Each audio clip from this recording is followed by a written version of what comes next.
Hello, I'm Eric Nakame. I'm a writer on Substack. I share my moderate political opinion thoughts, and also a theme of my writing is to encourage all of us to reduce the divisiveness. We can be friends with people who are of another political party or another race, religion, sexual identity. As Americans, we need to learn or relearn that we can all live together in relative peace and learn how to disagree civilly.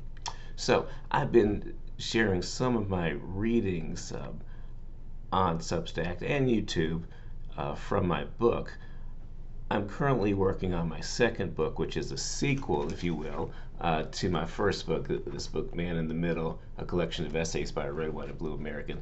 And before I'm moving on to my second book, which is in my final draft, I've been sharing some readings from the first book, but I wanted to share a little bit as far as the flavor of my writing as I'm going into the second book here. And the tentative name for the second book is Man in the Middle 2, TOO, if you will, more essays by red, white, and blue Americans. So that's kind of the why I say it's a sequel. It's again a collection of essays, and I have about 55 essays in the for the new book that I'll be sharing as that comes out. But I wanted to provide a little flavor for the new book as far as, and this is just what I printed out.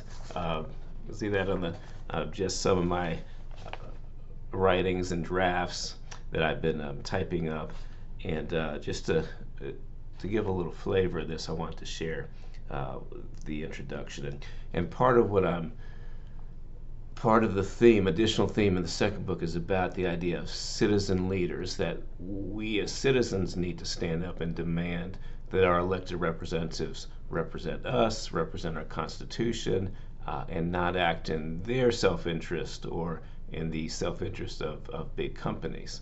And having said that, I do have mixed feelings about political contributions. I'm not in the Bernie Sanders camp where we say there can be no financial contributions from companies or wealthy people, but I think we need to find a better balance than what we have now. The other idea when we talk about citizen leaders is that we act every day as leaders ourselves, and we can do this in a variety of ways. But let me share a little bit of this first. A brief note here on another reason that I feel compelled to write this sequel is that I want to continue to encourage young people and those young at heart to have their voices heard.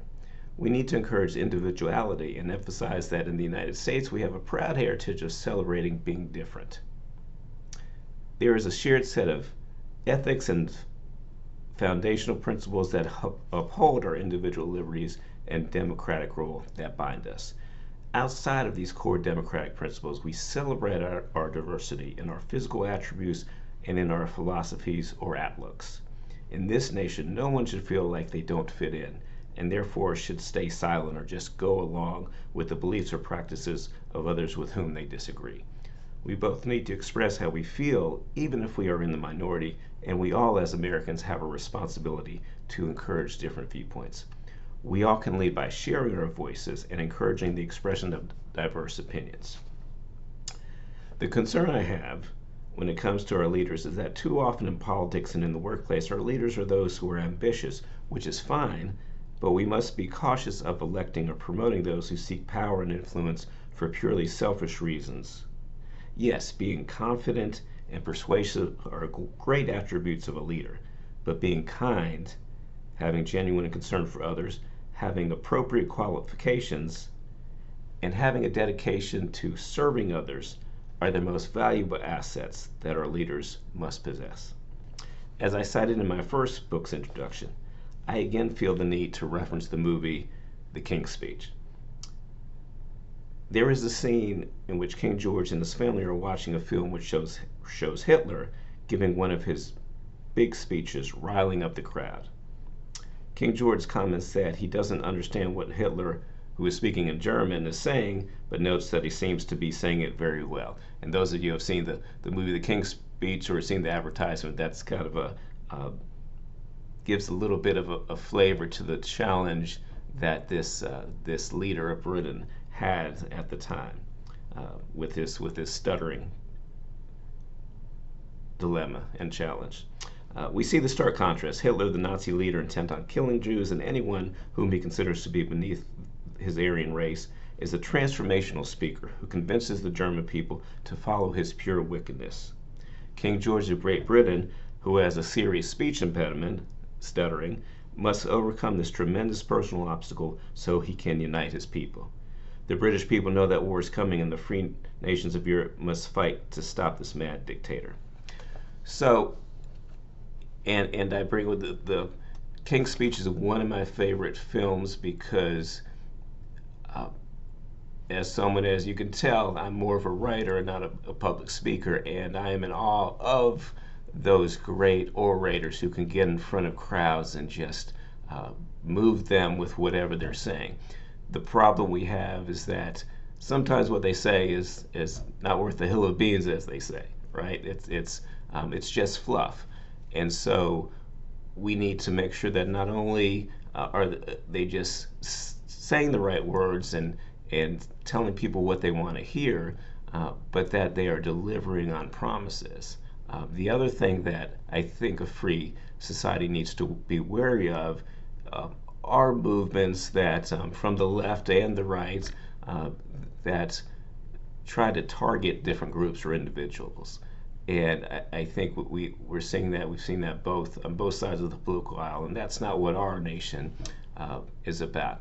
And finally, when I talk about citizen leaders, it's about how we live every day that we can show leadership. Not everybody's going to be the president or the head of the corporation in the corner office, but we can all do the right thing, and that's leadership, right? We can all, if someone in front of us at the grocery store line is short $1, hey, if we've got an extra dollar like many of us have, we can pitch in. If you're walking into a grocery store and you're seeing a senior who's with a crutch and is walking slowly over to get a cart, hey, give them your cart that you just easily grab from the display there. Or driving, which is a big issue that I have, how unsafe our roadways are. It's an act of leadership to actually drive the speed limit, to be concerned for your fellow passengers, to let someone in who's trying to get out in heavy traffic from a business or side road. Being a good citizen every day, it doesn't have to be big acts that we undertake, but being a good citizen is an act of leadership. Defending someone else's opinion with whom you have a differing view from is an act of leadership. We used to say, right, as Gen Xer here, that I disagree with the old saying, I disagree with what you say, but I'll fight to the end for your right to say it. And that's changed, and that's we need to bring that back. That's something we do. There are a lot of behaviors of younger generations that I'm in awe of and support, like how people of different sexual orientations can be out in the open and share what they and live as they want to live. That mental health no longer has the stigma due to younger people saying, "Oh, my therapist and counselor said this." Those are the bright spots of the younger generation. But I think this behavior towards such divisiveness, and it's not only the younger generations, although I'm very troubled with political violence and how there seems to be the idea that can ever be justified.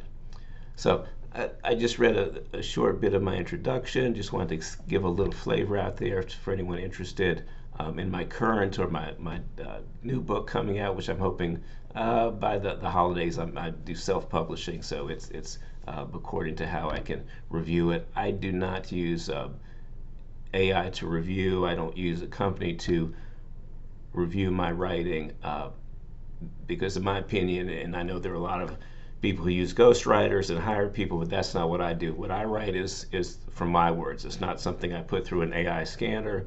or anything like that. What I write is from me. The only thing I may use it for, like Copilot, just for grammatical errors, and or really I use the word checking. I use Word when I'm writing. So and to me that's important because it's the writer when I'm writing and what I'm sharing with the audience directly. Nothing that's been changed as far as interpreted. So I think that's how I'm approaching my writing. I'm on Substack. I'm on YouTube, and look forward to your comments. Have a great day. Be well. If you're in the United States or somewhere where it's very hot, stay cool, stay hydrated.